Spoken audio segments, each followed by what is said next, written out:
How you going, everyone? Gary here from Restore Solutions and the Australian Cleaning and Restoration Academy. I'm here at the Coach 8 Applied Structural Drying House, and this is day 2. So it's the end of day 2, and I want to see what we've done today. We've changed some things around, and there's been a bit of controversy overnight with some of the things about how much power we've been using, and that's not, that's not real, and that's not a real situation. At the end of the day, what we did on day 1 was to set up some of the things incorrectly, to show people what not to do as well, what to do.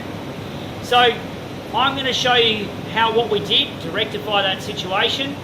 Come with me. We're going to go room by room. Okay, so we're going to go over to this room. So this room here, this bedroom here wasn't getting any drying on day 1 at all. So we had one fan that was actually just ducting into the wall, and at the moment what we've got is we've got a mat underneath the carpet. So we've got airflow on the other corner.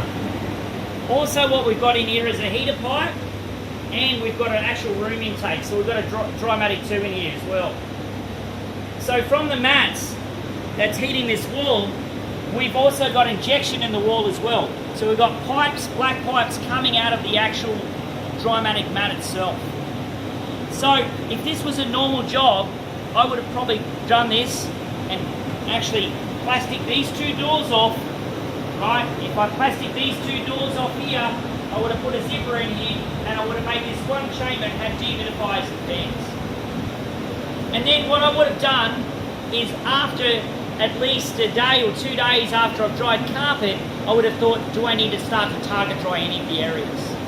Okay, so from there, we'll go into this room. This has been our little bonus room. And what we've got now, we've changed the dehumidifier from one of our large aerial units down to our smaller aerial unit. We've got 3 axial fans. There's one there, one over here, and another one over here. We've folded back the carpet, and we've got really dry carpet now. We're just focusing on the actual drying of the actual walls.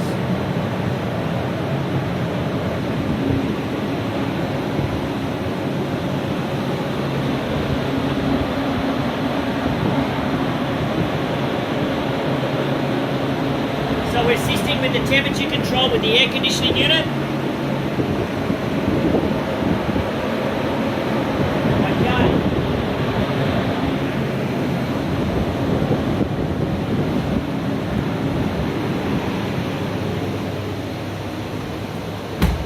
Now what we've done with this wall is we wanted to target dry. Now we didn't have any actual wall mats left, the half wall mats.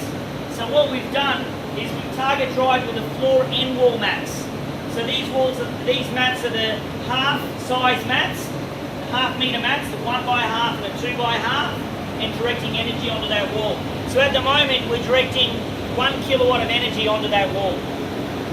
Okay, it's ramped down because our surface temperature of the wall is 45 degrees.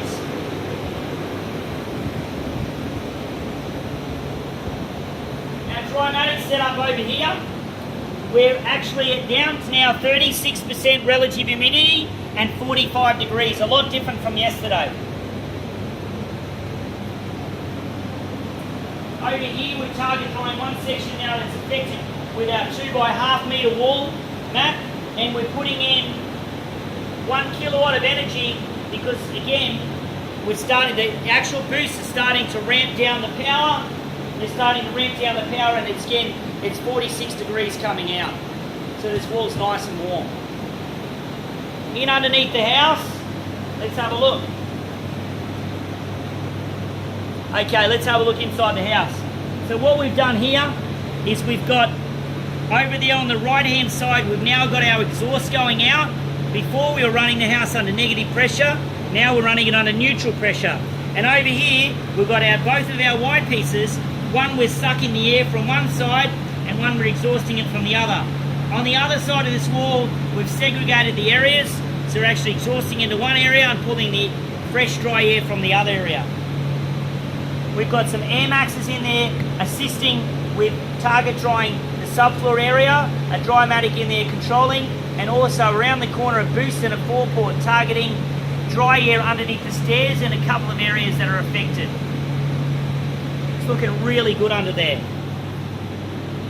Okay, now we're going to take ourselves upstairs and have a look what we've done upstairs.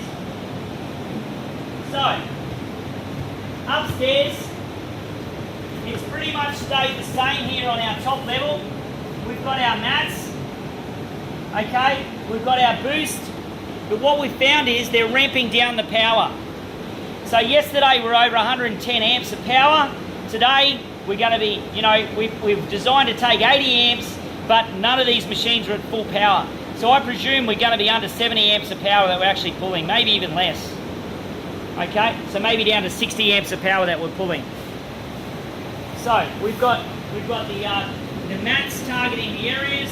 We've got one fan in the mat, and then we've got the Drymatic boost there with the fan over in the other area with the triangle mat directing it into the mats.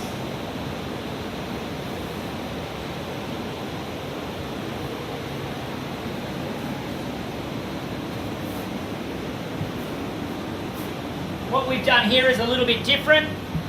What we've done is now, with this green tongue floor, it was very saturated.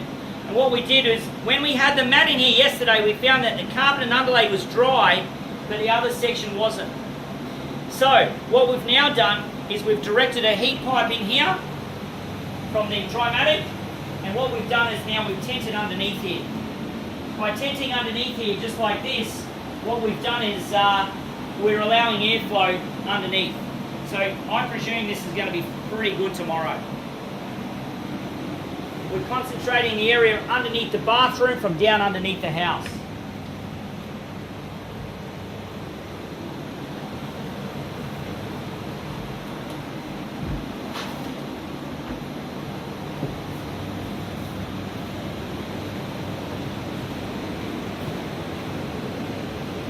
Okay, so that's a little bit about our setup here in the Applied Structural Drying House. There's many different ways to set it up, and this is the way that we've tried to set it up to target dry the hard to dry surfaces. So we're target drying some sections of walls that are affected. This carpet is bone dry here. Our carpet is bone dry in the other room. We're just target drying some walls. So let's see what it's going to be like tomorrow on day 3.